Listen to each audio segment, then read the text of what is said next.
Today's short thought from God's Word is taken from Matthew chapter 16, verse 18. Let me read to you the verse. It says, this is Jesus speaking to his disciples. And I also say to you that you are Peter, and on this rock I will build my church, and the gates of Hades shall not prevail against it.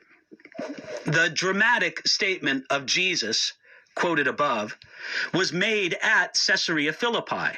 It's important to understand that this was some 25 miles or 46 kilometers north of the Galilee region, where Jesus lived and did most of his work of preaching.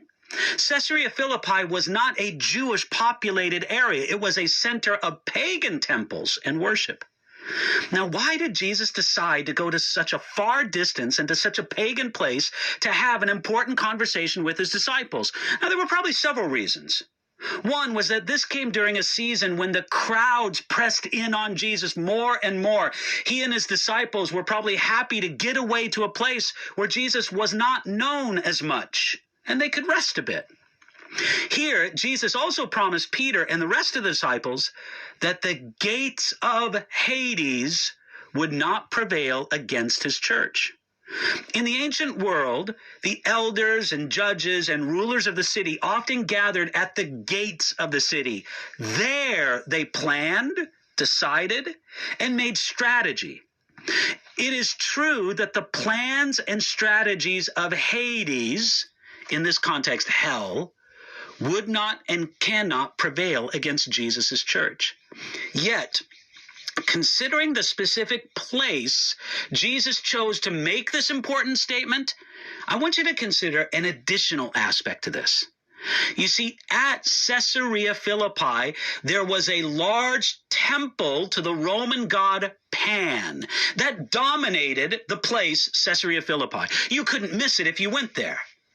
And the rear of that temple to the Roman god Pan extended into a cave with a large crack or crevice in the floor of the cave. The pagan worshippers considered this large crack to be a portal or a gateway to the underworld. It was a gate of Hades. Sacrifices were dropped down that crevice, and they waited for signs that the gods beneath received the sacrifice. Therefore, when Jesus said that the gates of Hades would not prevail against his church, one sense of it was to challenge the paganism of the Roman and Gentile world.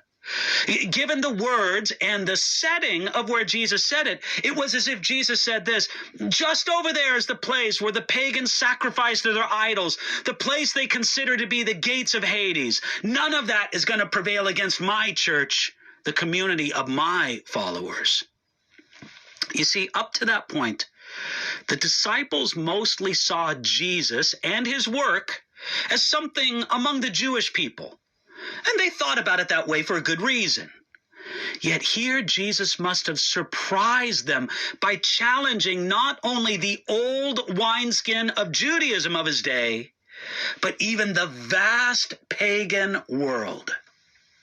What began in an obscure corner of the Roman Empire came to spread over not only the Roman world, but eventually all over the earth. Jesus was not content to merely reform the Jewish world of his day, but he would establish an unstoppable church, a community of his followers. Nothing could prevail against that community because it was his church that he built.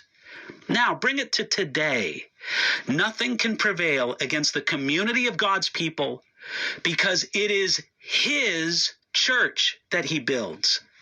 Take joy in that today.